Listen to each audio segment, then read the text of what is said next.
So we're just a few weeks shy of 1 year since the Sony A7 III came out.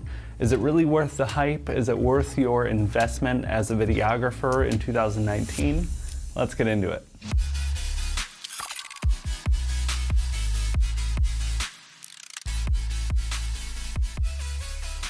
A little bit of background info on me in case you are new here. My name is Josh and I'm a full-time freelance videographer. So in addition to my freelance videography business, I'm also using the Sony A7 III for my YouTube channel and also a recent pet photography business that I started up. So I'm generally a hybrid shooter, but definitely tend to lean more towards video on my professional use of the camera.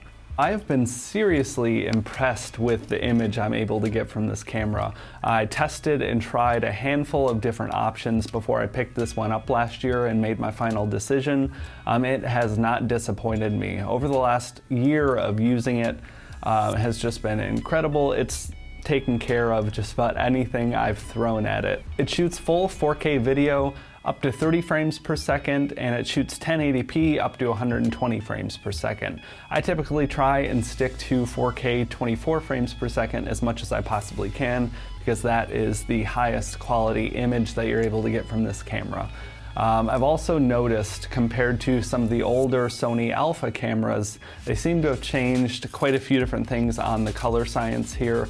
The colors have been working very, very well for me. I actually shoot in the HLG 2020 color profile and convert to Rec 709 in my editing. That has been my best skin tones and just overall color out of the few different profiles I've tested, including S-Log and Cine 4. The low light performance has also been incredible. I know a lot of people talk about this going up to potentially 12,800 ISO. In real world use, in my experience in both photo and video, you can pretty much shoot up to 3200 ISO without hardly any noticeable difference in quality from the native. And you can usually push it up to about 6400 before you start to notice things are looking a little wonky or not quite as good as your other footage. So that's something to make a note of. This thing has been truly incredible in low light for me. But if you are using it in a professional setting, I wouldn't expect or plan to be able to go past 6400. I've shot a whole range of things from low light and mixed light photography, crappy lighting in stand-up comedy venues, bright studio lighting like we're doing right here. At this price range, you can't really beat this full frame beast of a camera. I want to take a minute and talk about kind of the usability and ergonomics of this camera as well. You have a significant amount of customization options. It's loaded with custom buttons that you can set to your liking. So depending on what type of shooter you are, whether it's photography or video, or if you do a lot of slow-mo or real time, you can really customize this to be convenient in whatever way you need it to. I've also had zero issues with the menu systems. I've heard so many people gripe about Sony menu systems before. I've personally never had a Sony camera before this one, so this is my introduction into that line, but I found all the menu systems to be just as intuitive as any Canon camera I've used in the past. Because this is a mirrorless camera compared to some of its competitors, it's nice and small and compact and lightweight. I'll put this on the gimbal and shoot events. It's light enough with most lenses to handle, most basic handheld gimbals. Or holding it for photography like this, I really like this grip. You do lose a little bit out on the pinky here. Overall, I think it's been a really great and ergonomic camera.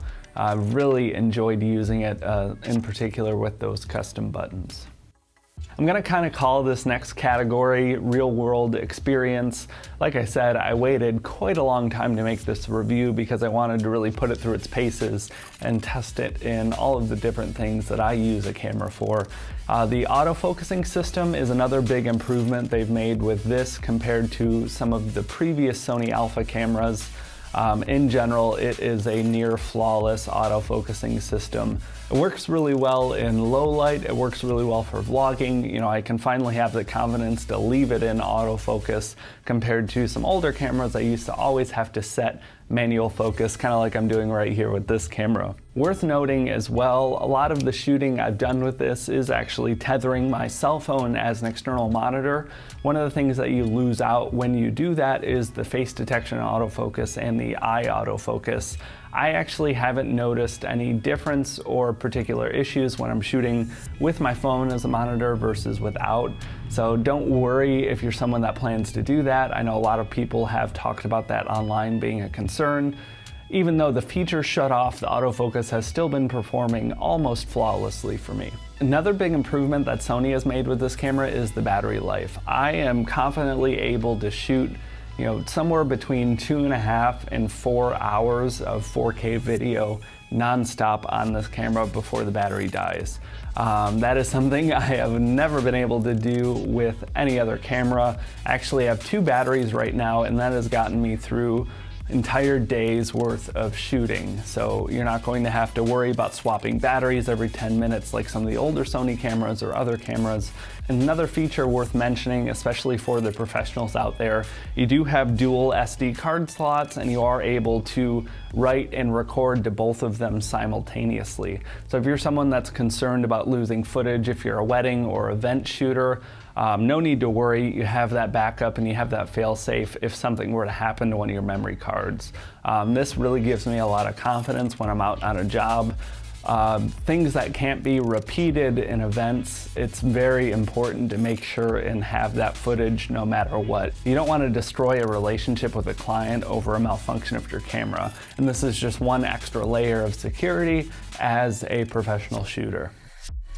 Next up, I want to take a few minutes to talk about a few of the negatives and gripes I have with this camera, and a few things I wish were in here, but they are not. First one being touch to focus. This is something that I really relied on back when I used to shoot Canon.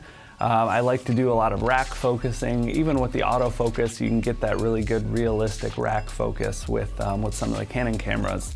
That's something I have not really been able to do very successfully with the touchscreen on the A7 III. It technically works for touch to focus, but it's something that's been more of a pain point and a frustration for me than a tool. So over time, I've really started to phase that out of my shooting style. Something to keep in mind if you use touch to focus really significantly. That being said, the rest of the autofocus system has been so near flawless, it's tough to complain about such a little thing. This is actually a recent issue I had with the camera. I was out shooting a comedy show last weekend, and I was running this in 4K for several hours, but I did run into an overheating issue to the point where my camera shut off. This is something that is a little bit alarming if you're someone that shoots outdoors a lot, or in my case, it was under these bright stage lights that aren't like normal LED video lights here that don't emit a ton of heat. You know, stage lights are usually very hot, so it was in a big crowded room with a lot of people with these hot stage lights, and I was shooting 4K for several hours back to back to back. At that point, it did pop up with a warning light for quite a while and then eventually shut off on me. I had to run outside and let the camera cool off for a minute, and I had to switch it to 1080p while it kind of recovered from that heating issue.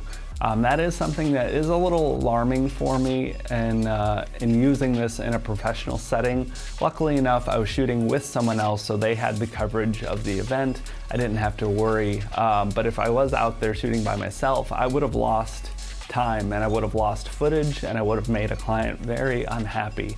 So that is something to make note of. This might not be the best camera if you're someone that shoots outdoors all day long for weddings, or if you're a concert or event photographer where you're going to be under hot stage lights. A little bit of a wish list here. I would like to see 4K 60 for the slow-mo. We only have 30 frames per second in 4K, otherwise we have to drop down to 1080p. And the 1080p slow-mo is at a much lower bit rate than the 4K. You know, the 4K I'm usually shooting at 100 megabits. I can't remember right off the top of my head, but the 1080p I think is somewhere around 5 to 10 megabits. So it is a steep drop in quality. I've blended it in my footage plenty of times, and I don't think anyone's noticed, but it is something that's a little unfortunate. I'd like to see some higher bit rate 1080, at least for the slow-mo, if I was able. But yeah, 4K 60 or even 4K 120 would have been really incredible. We'll see, maybe the A7S III will come out this year and we'll offer one of those. But in the meantime, you know, the 4K 24 image is so nice. I've really started to learn how to not lean on slow-mo so much while using this camera. And also too, you do have an articulating screen here, but I would have loved to see a fully articulating flip screen for YouTube videos and stuff like this. I'm actually using right now, I'm borrowing a C100 Mark II, which has that full articulating screen on the side here. It is so nice and convenient, so I would have loved to see that in this camera. Again, maybe we'll see it on the A7S III. Who knows? I'm not gonna hold my breath though. But overall, I've had such a great experience using this camera over the past year. I'd highly recommend it if you're a video shooter and this is right around your budget range. The only other cameras that I've really been able to compare to on a spec standpoint were thousands of dollars more than this. So that really says something about what they packed into this camera at this price point. So I'd highly recommend it if you are getting into videography a little bit more seriously, or are a hybrid shooter and take more photos. Something I didn't touch on much in this, but the photography I was able to get out of this thing was great as well. But I'm primarily a video shooter, and that's where most of my experience is with this camera, so that's where I wanted to focus in for the review.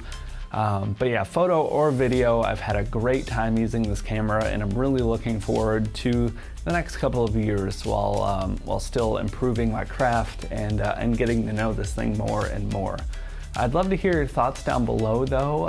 Do you have this camera? What do you think of it? Are you planning on getting it? Let's get a good discussion going. And as always, be sure to subscribe if you do want to see more. Put out new videos on here every week. I also have a Patreon page, patreon.com/JoshFenn, where you have exclusive behind the scenes content and a weekly live show and a handful of other things. So check that out as well if you want. But until next time, I'll talk to you all later. Have a good one.